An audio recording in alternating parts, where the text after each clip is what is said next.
میرے نبی نے کتنے معجزے دکھائے مکے میں، نہیں کلمہ پڑھا۔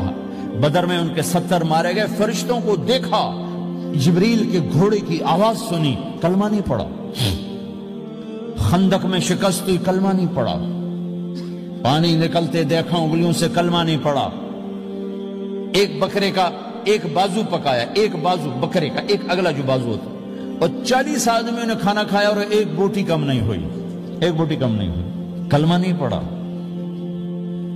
لیکن جب میرے نبی نے کہا جاؤ معاف کیا تو سارے ہی کلمہ پڑھ گئے کہ واقعہ یہ اخلاق نبی کے ہو سکتے۔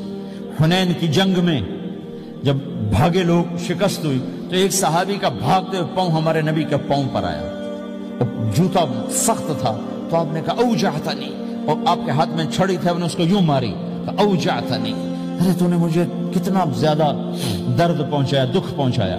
وہ بیچارے پگھل کے رہ گئے اور پریشان ہو گئے، اور فرماتے ہیں سارا دن میں پریشان، ساری رات پریشان کہ اللہ کے نبی کو میں نے تکلیف پہنچائی، اب میرا کیا بنے گا۔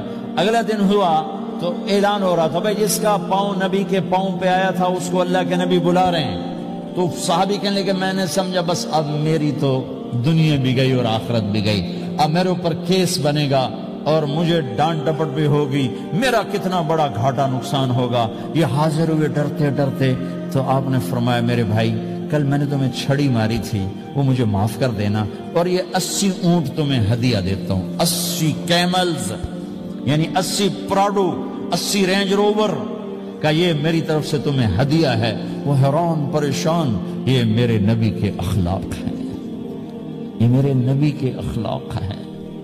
کانٹے بچھانے والی نے 4 دن آنا چھوڑ دیا، بیمار ہو گئی تھی، تو آپ نے کہا کیا بات ہے، وہ ہمارے راستے میں اب کانٹے کوئی نہیں ہیں، کہا یہ وہ بیمار پڑی ہے جو کانٹے بچھاتے تھے۔ تو آپ اس کے گھر چلے گئے، ماں جی خیریت تو ہے، آپ ٹھیک تو ہیں؟ کہا بیٹا مجھے کلمہ پڑھا دے، بس تیرے اخلاق نے مجھے فتح کر لیا ہے۔ میرے بھائیوں یہ چیپٹر بھول چکے ہیں، بھول چکے ہیں، بھول چکے ہیں۔ جب تک یہ چیپٹر زندہ نہیں ہوگا زندگی اسلامی نہیں بنے گی، معاشرہ اسلامی نہیں بنے گا، اور آگے قوموں کے لیے اسلام کا دروازہ نہیں کھلے گا۔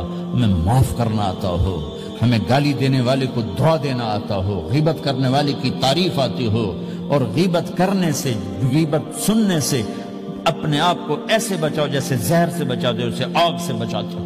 ایک دوسرے کو نفرت کا بول نہ بولو ورنہ ساری زندگی تباہ و برباد ہو جائے گی۔ میرے رب کی قسم، میرے نبی نے کہا ایک زبان کا بول انسان بولتا ہے اور جہنم کی گہرائیوں میں گر جاتا ہے، اور ایک زبان کا بول انسان بولتا ہے اور جنت کے درجات پر چڑھ جاتا ہے۔